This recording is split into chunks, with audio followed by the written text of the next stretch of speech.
그들에게 이르되 네가 암몬 자손과 싸우러 건너갈 때에 어찌하여 우리를 불러 너와 함께 가게 하지 아니하였느냐? 우리가 반드시 너와 내 집을 불사르리라 하니 입다가 그들에게 이르되 나와 내 백성이 암몬 자손과 크게 싸울 때에 내가 너희를 부르되 너희가 나를 그들의 손에서 구원하지 아니한 고로 나는 너희가 도와주지 아니한 것을 보고 내 목숨을 돌보지 아니하고 건너가서 암몬 자손을 쳤더니 여호와께서 그들을 내 손에 넘겨주셨거늘 너희가 어찌하여 오늘 내게 올라와서 나와 더불어 싸우고자 하느냐 하니라. 입다가 길르앗 사람을 다 모으고 에브라임과 싸웠으며 길르앗 사람들이 에브라임을 쳐서 무찔렀으니 이는 에브라임의 말이 너희 길르앗 사람은 본래 에브라임에서 도망한 자로서 에브라임과 므낫세 중에 있다 하였습니다. 길르앗 사람이 에브라임 사람보다 앞서 요단강 나루턱을 장하하고 에브라임 사람의 도망하는 자가 말하기를 청하건대 나를 건너가게 하라 하면 길르앗 사람이 그에게 묻기를 네가 에브라임 사람이냐 하여 그가 만일 아니라 하면 그에게 이르기를 십볼레라 발음하게 하여 에브라임 사람이 그렇게 바로 말하지 못하고 십볼렛이라 발음하면 길르앗 사람이 곧 그를 잡아서 요단강 나루턱에서 죽였더라. 그때에 에브라임 사람의 죽은 자가 42,000명이었더라. 입다가 이스라엘의 사사가 된 지 6년이라 길르앗 사람 입다가 죽음에 길르앗에 있는 그의 성읍에 장사되었더라. 아멘. 하나님의 말씀이었습니다. 여러분 추수감사절 연휴 잘 보내고 계셨습니까? 네, 좋은 아침 시간이죠. 감사절에 우리가 돌아보면 가정이 있고 또 교회가 있고 또 아직도 살아있음이 감사하죠. 무엇보다도 그냥 살아있는 것이 아니라 우리에게 최고의 감사와 축복은 우리의 삶 가운데 예수 그리스도를 구주로 고백하는 축복이라 생각합니다. 이것보다 더 큰 은혜, 이것보다 더 큰 사랑 어디에 있겠습니까? 이제 2021년도도 얼마 남지 않았는데요. 우리의 삶을 돌아보면서 지금까지 지켜주신 하나님의 은혜 또 앞으로 지켜주시고 축복해 주시고 함께해 주실 것을 바라보며 하나님 앞에 나아가고 섬길 수 있기를 원합니다. 오늘 아침 또 새벽 시간에는 하나님이 베풀어 주신 은혜, 주신 사랑 감사하여 주님을 잘 섬길 수 있기를 원합니다. 여러분 사사기서를 우리가 몇 달 동안 또 계속해서 묵상하며 보고 있는데요. 사사기서의 이 말씀을 보면 어떻게 이렇게 인간이 악할 수가 있는가 이런 모습을 보게 됩니다. 하나님의 백성들이 어떻게 이렇게 하나님을 쉽게 떠나게 되고 그리고 하나님을 싫어함으로 어떤 일들이 있었는가를 보게 되는데요. 하나님은 그때마다 사사들을 세우게 됩니다. 그런데 이 사사들은 선지자들과 다릅니다. 선지자는 하나님의 말씀을 받아 전하는 사람이었고 실질적으로 사사는 어떤 의미로 판사들이었어요. 근데 판사들이라고 하는 의미가 판결을 하는 사람이 아니라 전쟁에 나가서 싸우는 사람들로서 판사들의 모습을 보여줍니다. 그런데 이 선지자들은 대부분 다 하나님이 특별히 지명을 해서 이들이 하나님 앞에 순종하는 모습으로 나오는데요. 사사기서에 나오는 사사들의 모습은 그렇지 않았어요. 그 말은 그들은 범죄하게 되고 거룩한 모습이 없어지는 또 그렇지 않는 모습들이 있음을 보여줍니다. 그 대표적인 사사가 삼손입니다. 나실로 태어났지만 유혹에 빠져서 한때 비참한 삶을 살아가게 되고요. 그리고 마지막에 쓰임받았던 모습을 보게 되는데 삼손과 함께 그 다음 사람이 누구냐면 오늘 본문에 나오는 입다라고 하는 사사입니다. 여러분 이 입다에 대한 말씀을 어저께와 오늘 이렇게 묵상해 보게 되면 그는 성격적으로 매우 저돌적인 사람이었어요. 그래서 사사기 11장에 보게 되면 그는 하나님 앞에 굉장히 성급하고 성경적이지 않는 소원을 하게 됩니다. 그러니까 사사임에도 불구하고 자기 마음대로 살아가는 모습들이 있게 됐어요. 자, 그 모습은 비록 사사라고 하는 사람을 이스라엘의 가장 그 시대의 대표적인 인물로 뽑아서 하나님을 섬기겠지만 이 사사들조차도 하나님을 섬기지 않는 모습을 보게 되었던 것이죠. 입다는 이렇게 이야기를 합니다. 하나님 앞에 서원을 하죠. 하나님, 내가 만약에 암몬 자손을 이기게 해주시면 이기고 집으로 돌아갈 때 가장 먼저 나를 영접하러 나오는 사람을 내가 제물로 번제물로 드리겠습니다 라고 이렇게 이야기를 합니다. 근데 그 당시에 드리는 번제물은 내 아이를 주님 앞에 드리겠습니다, 일단 데디케이션에 관한 부분이 아니었습니다. 실질적으로 아이를 죽이겠다는 부분이었던 것이죠. 그런데요, 이건 하나님의 마음이 아니었습니다. 하나님의 생각도 아니었고 성경적이지도 않았고요. 이것은 이방 사람들이 하는 풍습이었는데 하나님은 사람을 들여서 번제를 드리는 것을 기뻐하지 않고 원하지 않았어요. 그거는 하지 말아야 될 부분이었는데 이방 사람들에게는 신들에게 드리는 최고의 어떤 행위 중에 하나가 자식을 드리는 거였어요. 그리고는 놀랍게도 그 전쟁에 입다가 암몬들과 전쟁에서 승리하게 됩니다. 그리고는 집으로 돌아가는데 집 앞에 누가 나왔습니까? 누가 가장 먼저 그를 맞이하러 나왔나요? 그에게 하나밖에 없는 무남 동료 딸 하나가 있었는데 그 딸이 자기를 맞이하러 나왔습니다. 정말 무너지는, 모든 세상이 무너진 것 같은 그런 경험을 하게 되죠. 입다는 약속을 했어요, 사람들 앞에서. 그리고는 자기 딸이 자기를 맞이하러 나옵니다. 결과적으로 그 딸을 번제물로 죽이게 되는 역사가 있었던 것이죠. 얼마나 악한 세대였습니까? 잘못된 모습이었던 것이죠. 그래서 특별히 구약 성경에서는요, 하나님이 택한 사람이라고 할지라도 그들의 죄악된 모습을 적나라하게 기록합니다.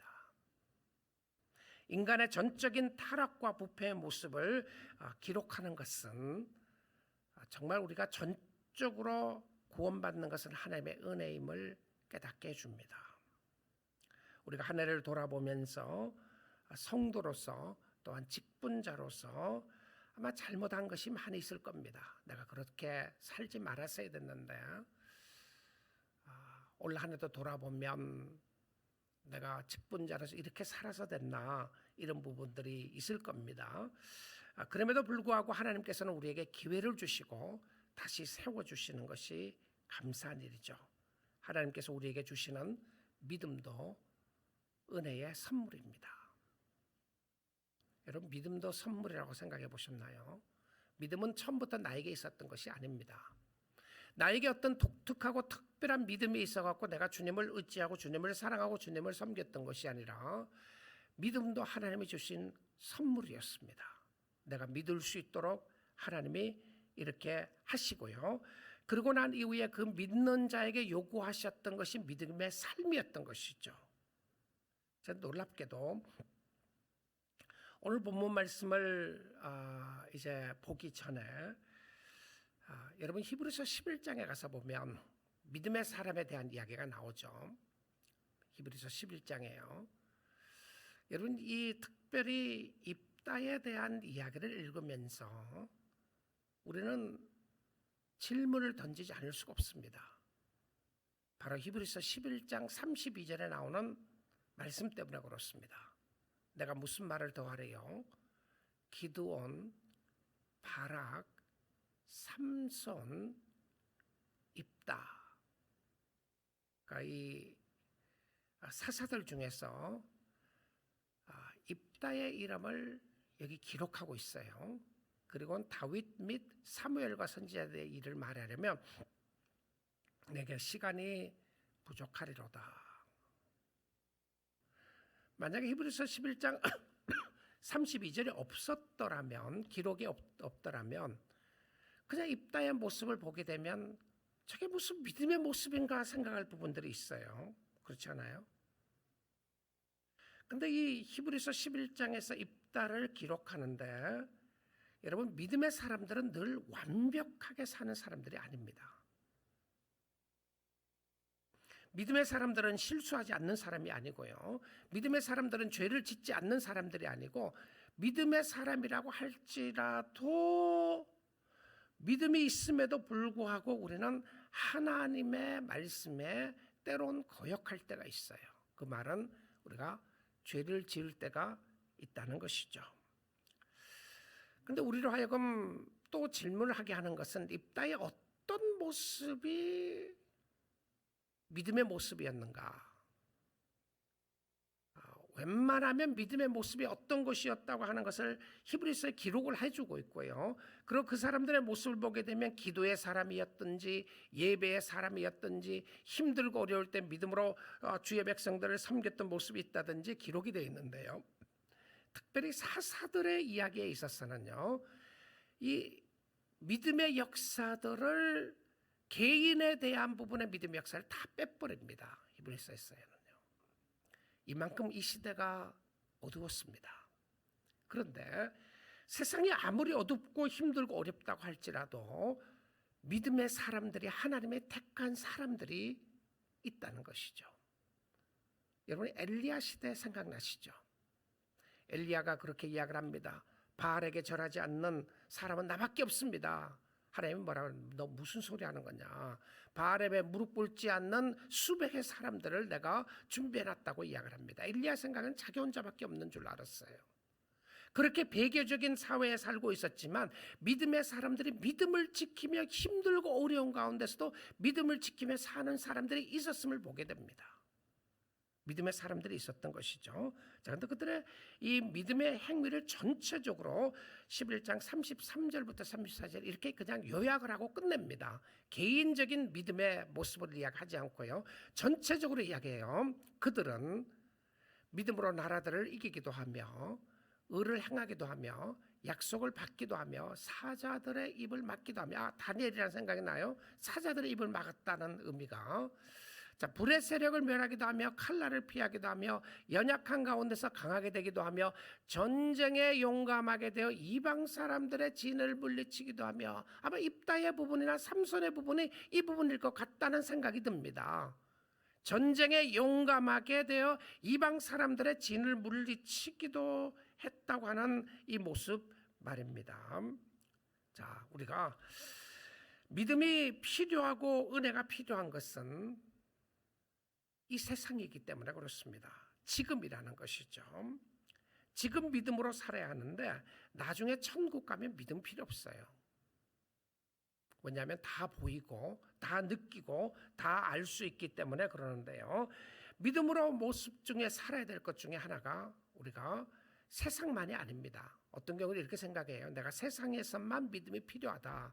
사실은 세상에서만 믿음 필요한 것이 아니고 정말 믿음의 모습이 나타나야 될 것 중에 하나가 어딘지 아십니까? 가정과 교회입니다. 공동체예요. 어떤 경우는 내가 교회에서는 신앙생활 잘하는 것 같은데 세상은 아닐 수가 있고 가정은 아닐 수가 있죠. 근데 이 믿음의 역사가 가정과 교회와 세상에 함께 나타나도록 되어 있는 것을 보게 됩니다.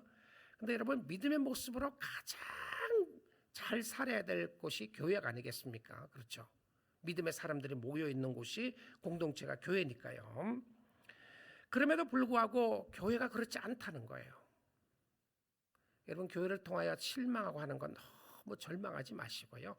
세상적인 모습이나 또 성경적인 모습을 보게 되면 교회가 그렇지 않는 모습들을 많이 보게 됩니다. 죄악된 모습들을 보게 되는 것이죠. 다른 이야기를 하면 가장 하나님을 섬겨야 할 공동체 안에 죄가 많이 있는 거예요. 누구였습니까? 이스라엘 백성들이었어요.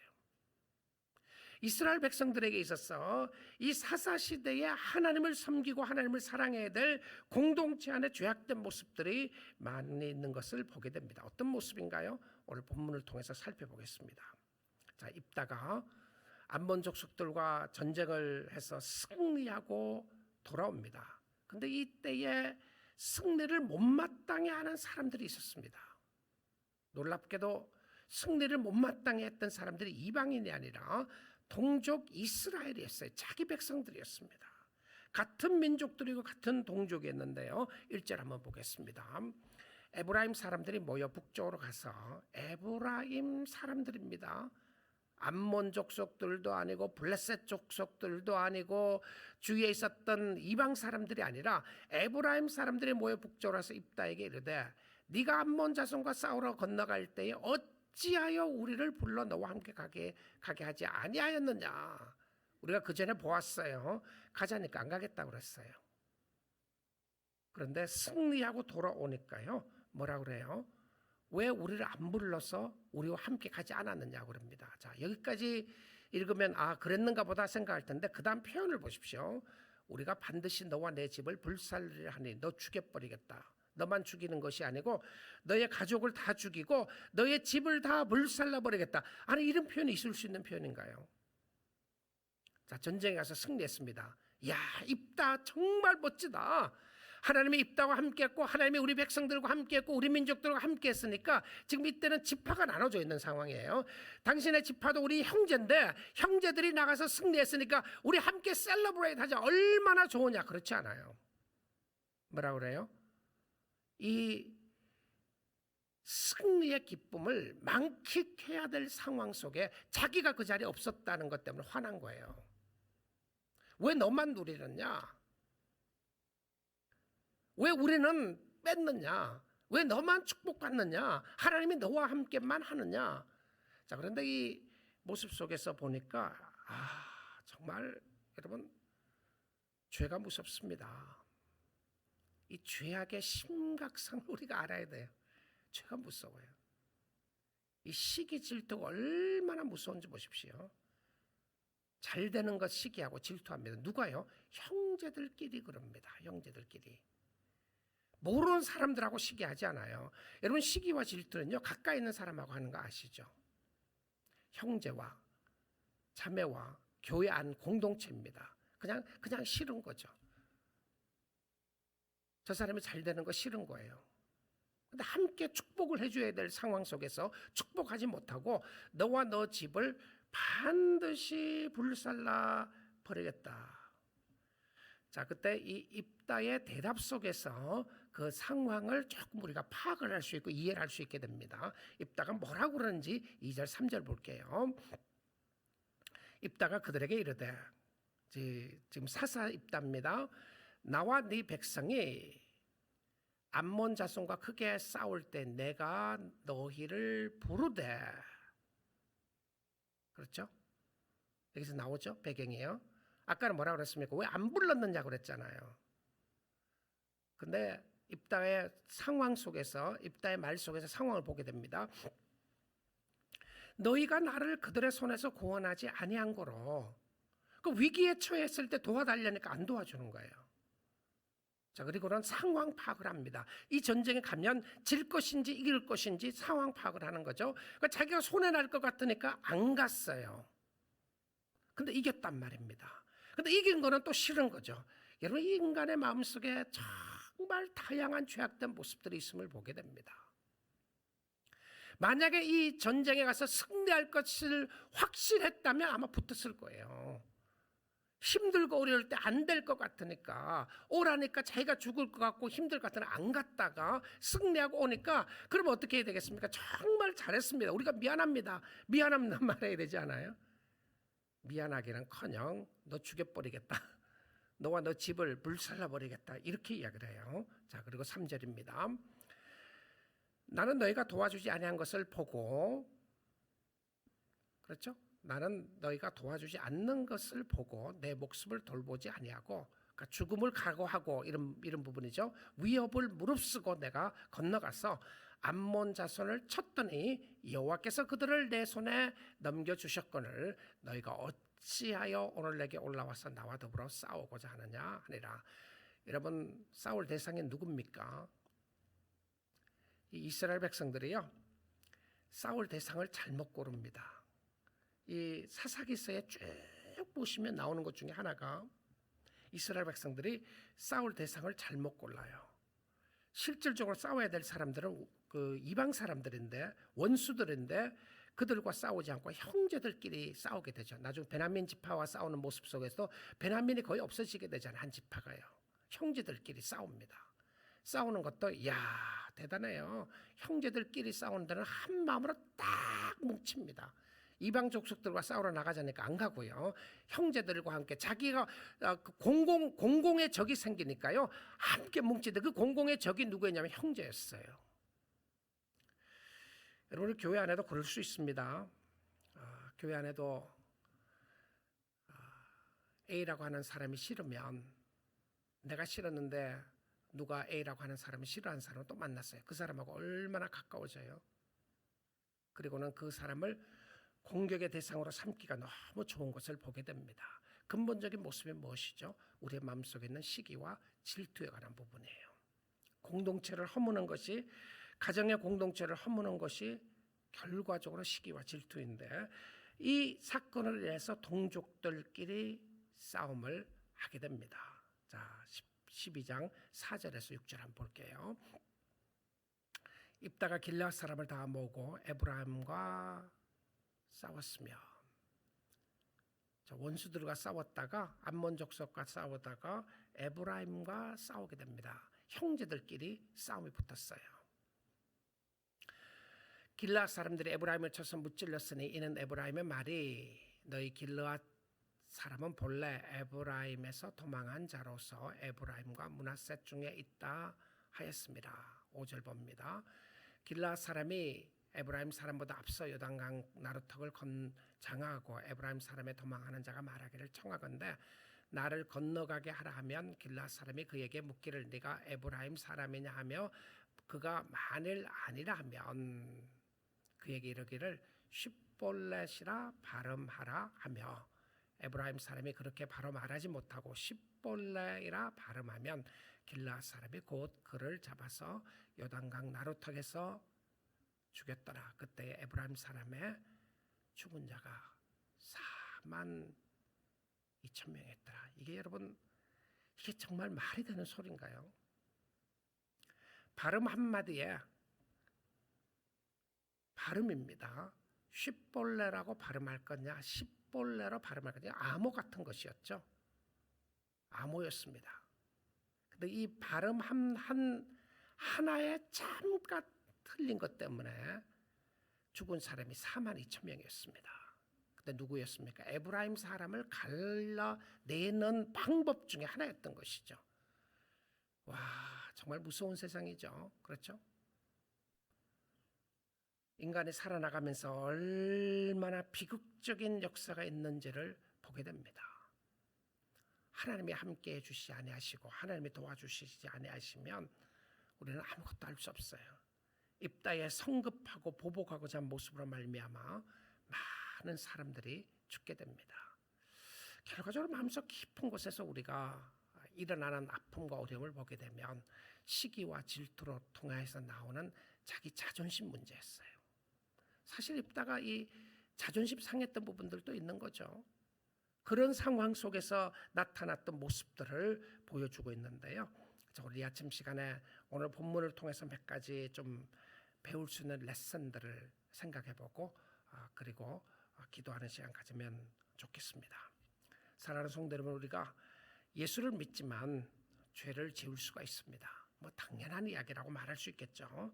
당연한 것이지만 우리의 모습을 보아야 하는데 다른 사람이 죄를 짓는 것만이 아니라 나 자신도 죄를 짓고 살아가고 있습니다. 나의 마음속 깊은 곳에 시기와 질투와 자존심의 문제가 있을 때에 공동체까지 허물고자 하는 죄악된 모습들이 있음을 보게 되는데 죄는 파괴합니다. 여러분, 사사기서를 보면서 죄가 얼마나 힘이 있는지를 확인하게 되죠. 근데 그 힘이 어떤 모습이었습니까? 다 파괴합니다. 다 파괴해요. 우리가 이 죄로부터 구원받을 수 있고 하나님의 은혜에 대해서 구원받을 수 있다. 우리의 마음속에 평강이 있고 기쁨이 있다는 것이 얼마나 감사합니까? 여러분, 세상은요 끊임없이 사람들의 마음에 두려움을 조성하게 됩니다. 하나님이 무섭고 세상이 무섭고 내가 실패할까 봐 무섭고 내가 죽을까 봐 무섭고 두려움으로 꽉 엄습해오고 있어요. 그런데 이 두려움으로 엄습해오고 있는 우리의 심령 속에 그리스도의 평강이 있다는 것이 얼마나 감사한 일이에요. 그래서 정말 주님을 사랑하고 섬기는 사람들은요 주님의 사랑 때문에 섬기게 돼요. 두려워서 섬기지 않아요. 여러분, 예수 믿는 사람들은요, 내가 지옥 갈까 봐 두려워서, 내가 어려움이 있을까 봐 두려워서, 내가 무너질까 봐 두려워서 그렇게 섬기지 않아요. 우리의 마음속에 이미 주신 하나님의 은혜가 너무 크신 거예요. 그 은혜에 감사해서 주님을 섬깁니다. 내가 넘어집니다. 실패합니다. 쓰러집니다. 내가 범죄합니다. 내가 죄를 짓습니다. 그럼에도 불구하고 다시 일어설 수 있는 것은 무엇 때문에 그렇습니까? 하나님의 은혜가 너무 크신데 그 죄 때문에 우리가 죽는 것이 아니라는 거죠. 왜 그렇습니까? 우리가 예수 그리스도를 구주로 믿고 고백하고 주님을 섬기고 있기 때문에 우리에게 주신 하나님의 은혜의 역사였습니다. 그래서 이 예수를 믿는 우리는 자신의 죄만이 아니라 공동체 안에 있는 죄도 우리에게 상당히 영향력을 미치게 됩니다. 내가 공동체에 죄에 영향을 미치는 것도 있지만 다른 사람들이 공동체를 통해서 미치는 영향력도 있는 거죠. 죄 때문에 좌절하거나 실망하지 말고 서로 세워주는 믿음의 역사가 필요하다는 사실을 보여주고 있는 것이죠. 우리 믿음의 사람들은 완벽한 사람들이 아니라 하나님을 의지하는 사람들입니다. 죄를 안 짓는 사람들이 아니라 회개하는 사람들이고요. 물론 때론 죄로 인하여 낙심될 때가 있고 하나님의 마음을 아프게 할 때가 있습니다. 그럼에도 불구하고 오늘도 하나님이 함께 하심을 믿고 그를 의지하고 주님 앞에 나아가는 것은 주님의 사랑 때문에 그런 것이죠. 주의 사랑이 우리를 회개하게 합니다. 이게 기독교의 놀라운 모습이에요. 내가 무조건 잘못했다고 말하면 그런 말미암아 내가 모든 문제를 해결할 수 있는 것이 아니라 하나님의 사랑이 얼마나 크신지를 깨닫고 그 은혜, 그 사랑에 감격하여 주님 앞에 나가게 되는 것을 보여주고 있어요. 오늘도 우리를 붙잡고 계신 분이 하나님이시기에 하나님을 의지하고 주님 앞에 나갈 수 있기를 원합니다. 끊임없이 우리의 마음을, 우리의 가정을, 우리의 공동체를, 우리의 삶을 파괴하는 것은 죄의 영향력이었습니다. 이 무서운 죄의 영향력에서 주님을 의지할 수 있기를 원하는데요. 미가서 6장 8절 보겠습니다. 미가서 6장 8절에 사람아 주께서 선한 것이 무엇임을 내게 보이셨나니 여호와께서 내게 구하는 것은 주님이 우리에게 요구하시는 것이 뭔가? 주님이 우리에게 요구하시는 것은 오직 정의를 행하며 인자를 사랑하며 겸손하게 내 하나님과 함께 행하는 것이 아니냐. 여러분 여기에서 보시면 여호와께서 기뻐하는 것 세 가지가 나옵니다. 첫째는요, 정의를 행한다. 바르게 산다는 표현이죠. 바르게 살아나간다. 그 다음에 하나님의 사랑을 사랑하며 살아가는 것이고요. 그리고는 겸손하게 하나님과 함께 동행하는 것이 아니냐. 동행이었습니다. 자, 내가 주를 위하여 살아가고 주님의 뜻대로 산다는 것이 무엇인가? 주님이 나에게 근본적으로 요구하시는 것이 무엇인가? 이 말씀 묵상하면 됩니다. 주님이 뭘 요구하신다고요? 이거 묵상하세요. 내가 어떻게 하면 주님의 뜻대로 살며 주님을 기쁘시게 할 것인가? 주님이 오늘 또 이 시간 나에게 요구하시는 것이 무엇인가? 이 말씀 보시면 돼요. 하나님이 여러분을 하여금 하나님과 동행하는 것을 원하시고요. 겸손하게 주님을 사랑하며 섬기기를 원하고 또 정의를 행하며 살기를 원하는 것을 보게 됩니다. 우리 사랑하는 성도 여러분, 믿음은 은혜입니다. 하나님이 주시는 선물인데요. 이 땅에서 믿음으로 살 수 있기를 원하고 또 주님을 의지하고 살 수 있기를 원합니다. 마지막으로 이사야 26장 3절 4절 말씀 보도록 하겠습니다. 주께서 심지가 견고한 자를 평강하도록 지키시리니 심지가 견고하다. 마음을 굳게 두는 사람이었습니다. 다른 의미로 하면 믿음의 사람이었어요. 자, 심지가 견고한 사람이 누구인지를 이야기합니다. 그가 하나님이 평강하도록 지키시는데 이는 그가 주를 신뢰함이니이다. 주를 의지하는 사람이었어요. 주님이 기뻐하는 사람이 누구라고요? 주님 신뢰하고 주님 앞에 꽉 서 있는 사람입니다. 마음의 평강을 주고 마음의 기쁨을 주고 은혜를 주는 사람이 누구였습니까? 주님을 의지하기 때문에 그랬어요. 주님을 신뢰하고 의지하는 사람이었는데 4절 보겠습니다. 너희는 여호와를 영원히 신뢰하라. 주 여호와는 영원한 반석이시미로다. 여러분 여기서 영원히 신뢰한다는 의미가요, 우리가 주님 앞에 가면 영원히 주님만 신뢰하는 것이죠. 100% 주님만 신뢰해요. 그렇죠?